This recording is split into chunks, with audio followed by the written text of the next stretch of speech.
ముఖ్యమంత్రి చంద్రబాబు నాయుడు గారికి, ఉప ముఖ్యమంత్రి పవన్ కళ్యాణ్ గారికి, ఎడ్యుకేషన్ మినిస్టర్ లోకేష్ గారికి జగన్మోహన్ రెడ్డి జపం చేయటం తప్ప మరొక ధ్యాసే లేదు. రాష్ట్ర ప్రజలు సమస్యలతో వాళ్ళకి సంబంధమే లేదు. ఎక్కడ పెట్టినా సరే, ఎక్కడ ఏ మీటింగ్ పెట్టినా సరే జగన్నామ స్మరణ తప్ప, జగన్మోహన్ రెడ్డి జపం తప్ప మరొకటి పరిస్థితే లేదు.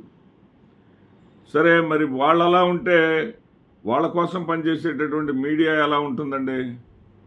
మనం ఇప్పటిదాకా మీడియా తప్పు అనుకున్నాం, కానీ ఈ మీడియా వాళ్ళది కూడా మరి వాళ్ళు పనిచేసేది వాళ్ళ కోసం. ఈ ఈ మీడియా ఏదైతే ఉన్నాయో, ఏబిఎన్ కానీ, మరి టీవీ5 కానీ, మహా టీవీ కానీ, ఇవన్నీ కూడా చంద్రబాబు నాయుడు గారు వేసేటటువంటి ఎంగిలి మెతుకుల కోసం పనిచేసేటటువంటి సంస్థలు అన్న సంగతి అందరికీ తెలిసిందే. వాళ్ళకి ప్రభుత్వానికి ఉన్నటువంటి భాగస్వామ్యాలు తెలిసిందే. ఏబిఎన్ వాళ్ళకి ఏమేమి చంద్రబాబు నాయుడు గారు కేటాయించారో తెలిసిందే. టీవీ5 నాయుడు గారిని ఏకంగా టీటీడీ చైర్మన్ చేసిన సంగతి తెలిసిందే. సరే, ఒకసారి ప్రతిరోజు నిత్యమే కదా మామూలే, వాళ్ళు జగన్మోహన్ రెడ్డి గారి మీద మాత్రమే డిబేట్లు పెట్టడం అనేది మామూలే. ఇప్పుడు తాజాగా నిన్న నేను ఒక డిబేట్ చూసి, ఏబిఎన్ ఛానల్లో ఒక డిబేట్ చూసి ఈ వీడియో చేయాలనిపించింది. ఒకసారి ముందు వాళ్ళు ఏం మాట్లాడుకున్నారు విందాం. మీరు అందరూ మాట్లాడారు కదా, మొత్తం కూటమి పార్టీలు అన్ని మాట్లాడాయి, పెద్ద పెద్ద నివేదికలు తీసుకెళ్లి ఢిల్లీ ఇచ్చి వచ్చారు అందరూ, ఇదంతా జరిగింది కదా. ఇంతవరకు లిక్కర్ స్కామ్ ఇంకా అక్కడ దాకా వెళ్ళాల, తాడేపల్లి తలుపులు కొట్టల లిక్కర్ స్కామ్. ఇప్పుడు మనం మొన్న ఇది చూస్తే, ఈ సింగయ్య కారు కింద పడింది చూస్తే, అది ఏంటో అట్లా ఇట్లా రకరకాల ఎవరు ఆర్గ్యుమెంట్స్ వాళ్ళకు ఉన్నాయి. మధ్యలో ల్యాండ్ స్కామ్, శాండ్ స్కామ్ అన్నిట్లోనూ తాడేపల్లి నుంచే సిగ్నల్స్ వెళ్ళాయని తెలిసినా కూడా దర్యాప్తులు తాడేపల్లి దాకా వెళ్ళట్లా. ఎలక్షన్ల ముందు మొత్తం వడావడి జరిగిపోయిన ఎవరు ముంబై నటి జత్వాని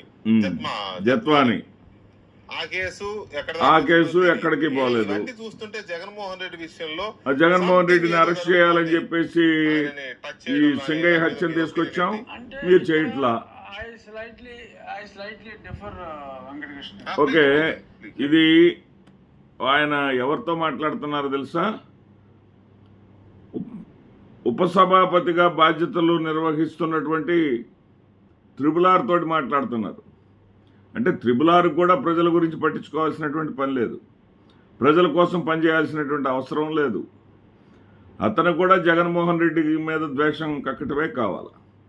ఇంతకీ వెంకటకృష్ణ గారు చెబుతుంది ఏంటంటే,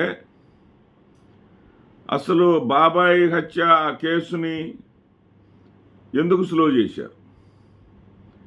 జగన్మోహన్ రెడ్డి గారు 1,00,000 కోట్లు అంటే 1,200 కోట్లు, వాటిల్లో అన్నీ కూడా కోర్టుల వారు, గౌరవ కోర్టు వాళ్ళు కొట్టేసింది వీళ్ళకేం పట్టవు.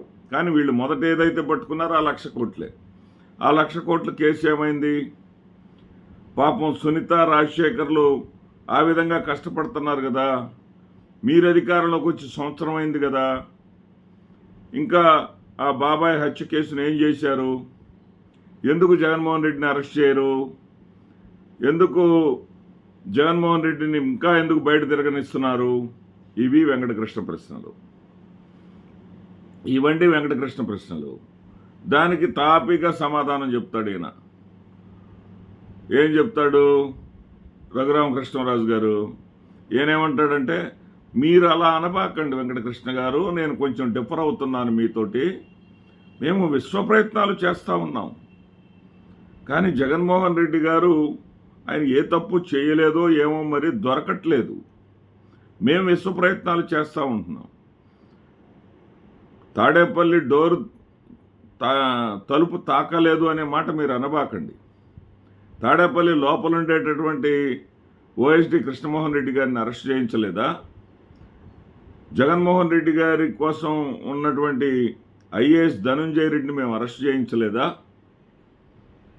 అదేవిధంగా సిట్ అనేది కష్టపడతా ఉంది, ఆధారాలు సేకరిస్తూ ఉంది. మరి నిన్నగాక మొన్న సిట్ చేతులు ఎత్తేసింది అనేటటువంటి వార్త వచ్చింది. దాని మీద చర్చలు ఉండవు. సిట్ సేకరిస్తూ ఉంది అని చెప్తూ ఉంటారు. అదేవిధంగా సింగయ్య హత్య కేసులో, సింగయ్య మరణం కేసులో జగన్మోహన్ రెడ్డి గారు కారును కొత్తగా తీసుకొచ్చేసి మొదటి ఎఫ్ఐఆర్లో ఉన్నటువంటి సెక్షన్లని ఇక్కడికి వచ్చేసరికి ఎట్లా మారుస్తారు మీరు అని హైకోర్టు అక్షంతలు వేసింది. జగన్మోహన్ రెడ్డి గారిని అరెస్టు చేయవద్దు అని ఆదేశాలు జారీ చేసింది. జూలై 1వ తారీఖు వరకు ఎలాంటి దుందుడుకు చర్యలు మీరు తీసుకోవద్దు, తదుపరి విచారణ మేము మొదలుపెట్టేంత వరకు అని ఆదేశాలు జారీ చేసింది. కానీ ఆ మాటలు ఎక్కడ కూడా వీళ్ళ దాంట్లో ఉండవు. వీళ్ళు ఎంతప్పటికీ కూడా ఎప్పుడు అరెస్ట్ చేస్తారు, ఎప్పుడు అరెస్ట్ చేస్తారు, ఎప్పుడు అరెస్ట్ చేస్తారు, ఇదే గోలండి. చంద్రబాబు నాయుడు గారు ఏమన్నారు, నన్ను అరెస్ట్ చేశారని చెప్పేసి నేను ఆయన్ని ఎలా అరెస్ట్ చేయగలను, ఆధారాలు దొరకాలి కదా అన్నారు. అదే సంగతి. ఆధారాలు దొరకటానికి, అభియోగాలు రుజువు చేయటానికి, అవి నిజమైనటువంటి అభియోగాలు అయితే ఆధారాలు దొరుకుతాయి. నిజమైనటువంటి అభియోగాలు అయితే ఆధారాలు దొరుకుతాయి. ముందేమన్నారు ఎస్పీ గారు, అసలు జగన్మోహన్ రెడ్డి గారి కాన్వాయ్కి సంబంధం లేదు, పలాని టాటా కంపెనీకి చెందినటువంటి పలాని వెహికల్ వచ్చేసి గుద్దింది అని 640/2025 ఎఫ్ఐఆర్ కట్టారు.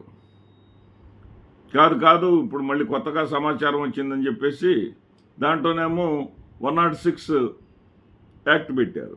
ఇక్కడికి వచ్చేసరికి 105/49A ఈ రెండు పెట్టారు. ఈ రెండు ఏంటంటే ఉద్దేశపూర్వకంగా చంపినట్లు, హిట్ అండ్ రన్, ఈ రెండు కేసులు పెట్టారు. పెట్టినప్పుడు హైకోర్టు వీళ్ళకి మొట్టికాయలు వేసింది. అలా ఎట్లా చేస్తారు, కొత్తగా ఎక్కడి నుంచి తీసుకొచ్చారు అని చెప్పేసి హైకోర్టు మొట్టికాయలు వేస్తే, ఇక్కడ విచిత్రం ఏంటంటే జగన్మోహన్ రెడ్డి గారి లాయర్లు సమయం అడగలేదు. ఇక్కడ ప్రభుత్వ లాయర్లు సమయం అడుగుతున్నారు. ఒకసారి కాదండి, ఇప్పటికి 3 సార్లు సమయం అడిగారు. అంటే వీళ్ళకి మ్యానిపులేటెడ్ ఆధారాలు దొరకట్లేదు. ఎవడో ఇచ్చి పంపించిన వాడెవడో, మరి ఏఐ ద్వారా పంపించాడా, సొంతగా చేశాడా, వాడెవడో బయట పెట్టేటటువంటి పరిస్థితులు వీళ్ళకి లేవు. ఈ పరిస్థితుల్లో అసలు ఈ రాష్ట్రంలో సమస్యలే లేనట్టుగా జగన్మోహన్ రెడ్డి అనేటటువంటి జగన్నామ స్మరణ చేయటం తప్ప మరి ఏ సమస్యలు ఆంధ్రప్రదేశ్ రాష్ట్ర ప్రజలకు లేవా? ఒకసారి చూడండి, రైతుల పరిస్థితి ఎంత దారుణంగా ఉందో చూడండి. సరే, మీరు ఇయ్యనటువంటి రైతు భరోసా గురించి నేను మాట్లాడట్లా. మీరు 1 సంవత్సరం ఎగ్గొట్టినటువంటి తల్లికి వందనం గురించి నేను మాట్లాడట్లా. మీరు అసలే ప్రారంభించినటువంటి ఆడబిడ్డ నిధి గురించి నేను మాట్లాడట్లా. మీరు అసలే ప్రారంభించినటువంటి 50 ఏళ్ళు నిండినటువంటి బీసీలకు, మైనారిటీలకు పెన్షన్ ఇస్తామన్న దాని గురించి నేను మాట్లాడట్లా. మీరు గత సంవత్సరం 3 సిలిండర్లు ఇస్తామని 1 సిలిండర్ మాత్రమే ఇచ్చి చేతులు దులుపుకున్న దాని గురించి నేను మాట్లాడట్లా. నేనేం మాట్లాడుతున్నానంటే, రైతులకు గిట్టుబాటు ధర లేక రైతులు ఎంత అల్లాడుతున్నారో. జగన్మోహన్ రెడ్డి గారు పొగాకు రైతుల కోసం పొదిలి పర్యటన చేస్తే అసలు పొగాకు రైతుల గురించి ఆయన బయటకు రావాల్సిన పనే ఉంది. వాళ్ళకి చేయాల్సిందంతా చేసేసామంటారు. ఏంటండి మీరు చేసింది? అదేవిధంగా మిర్చి రైతుల కోసం గుంటూరు మిర్చి యార్డుకి ఫిబ్రవరి నెల 19వ తేదీన వస్తే ఆ రోజున మేము అనుమతి లేకుండా వచ్చాడు అని చెప్పేసి మళ్ళీ దాని మీద కేసు పెడతారు. అసలు ఆ మిర్చి రైతుల పరిస్థితి ఏంటో మీకు అర్థమవుతుందా? జగన్మోహన్ రెడ్డి గారు ముఖ్యమంత్రిగా ఉన్నప్పుడు 20,000 రూపాయలు చొప్పున అమ్ముకున్నారు కింటా. ఈ రోజున 8,000, 7,000. అసలు ఆ రైతులకి కోత కూలి, ట్రాన్స్పోర్ట్ ఛార్జెస్ కూడా వాటిలో రావటం లేదు అని చెప్పి చేలల్లోనే ఎండుమిరపకాయలను వదిలేస్తున్నారు. ఈ దారుణమైనటువంటి పరిస్థితుల మీద దృష్టి సారించరా మీరు? కేవలం ఒక్క మొక్కజొన్న రైతు తప్ప, ఎందుకంటే నేను స్వయంగా రైతును కాకపోయినా నేను లెక్చరర్ అయినప్పటికీ మా నాన్నగారు వ్యవసాయం చేస్తుంటే దగ్గరుండి చూసినటువంటి వాడిని, రైతుల కష్టాలు తెలిసినటువంటి వాడిని. మా పేరెంట్స్, మా కళాశాల పేరెంట్స్ అందరూ కూడా ఆల్మోస్ట్ 90% ఫార్మర్సే. వాళ్ళు వచ్చి నాకు వాళ్ళు ఇచ్చేటటువంటి ఫీడ్బ్యాక్నే ఈరోజు మీతో నేను మాట్లాడుతున్నా. ఒక్క మొక్కజొన్న రైతు తప్ప ప్రతి రైతు గొల్లైపోయాడు. ప్రతి పైరు వేసినటువంటి రైతు కూడా గొల్లైపోయాడు. ధాన్యం దగ్గర నుంచి, అపరాల దగ్గర నుంచి, ప్రతి మిరప ఏ పంట వేసినా కానీ గిట్టుబాటు ధర లేక, పసుపు ఏ పంట వేసినా కానీ అలో లక్షణాన్ని అల్లాడుతున్నాడే రైతు. ఆ రైతు గురించి మీరు మాట్లాడరా? ఆడపిల్లల మీద జరుగుతున్నటువంటి అఘాయిత్యాల గురించి మీరు మాట్లాడరా మీ టీవీల్లో? అనంతపురంలో 14 ఏళ్ల 9వ తరగతి చదువుకునేటటువంటి బాలిక మీద మీ తెలుగుదేశం పార్టీ నాయకులే నెలల తరబడి అత్యాచారం చేస్తూ ఉంటే ఆమెను చివరికి గర్భిణీ చేస్తే మానవ హక్కుల సంఘం సుప్రీంకోర్టుకు వెళ్ళినా కానీ మీకు అది వార్త అనిపించదా? సుప్రీంకోర్టు వారు అక్షంతలు రాష్ట్ర ప్రభుత్వానికి వేసినా కానీ ఆ వార్తను మీరు చెప్పరా? జగన్మోహన్ రెడ్డి అంటే ఈ రాష్ట్రంలో ఏ సమస్య గురించి కూడా ప్రజలు చర్చించడానికి వీల్లేదు. వెన్నుపోటు దినం గురించి ప్రజల్లో చర్చ జరగటానికి వీల్లేదు. యువత పోరు, యువత మొత్తం రోడ్ల మీదకి వచ్చారు, ప్రజల్లో చర్చ జరగటానికి వీల్లేదు. ఇస్తామన్నటువంటి సూపర్ 6 పథకాలన్నీ కూడా కోతలతోటి ఇచ్చారు. తల్లికి వందనం ఇచ్చారంటే దాదాపు 25 లక్షల మందికి పైగా ఎగ్గొట్టారు. దీని మీద చర్చ జరగకూడదు. ఇది తప్ప ఏమన్నా ఉందా? చర్చను మొత్తం జగన్ అంటూ జగన్ మీదకి డైవర్ట్ చేయాలి. నిన్న అయితే TV5 సాంబడనే అంటాను. షర్మిలమ్మ విజయమ్మ గారికి పుట్టింది కానీ రాజశేఖర రెడ్డి గారికి పుట్టలేదని వైసీపీ వాళ్ళు అన్నారంట. బుద్ధి లేదు మీకు? మిమ్మల్ని అరెస్ట్ చేయొద్దా? ఏ వైసీపీ వాడన్నాడు? ఎవడన్నాడు ఆ మాట? ఎవ్వడు అల్లా. రాజశేఖర రెడ్డి గారి బిడ్డగా మీ చేస్తున్న విధానం, మీ రాజకీయ విధానాలు సరిగా లేవని చెప్పేసి విమర్శించారు. రాజశేఖర రెడ్డి గారు బిడ్డేనా మీరు అని ప్రశ్నించారు.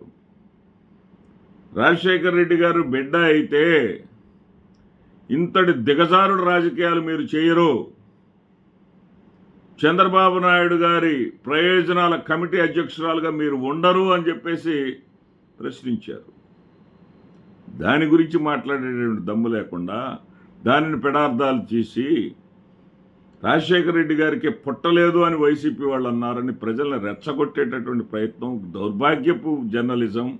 దీని బదులు కట్టకట్టుకొని దేంట్లోనో దూకి చావండి, అదే బెస్ట్. నమస్తే.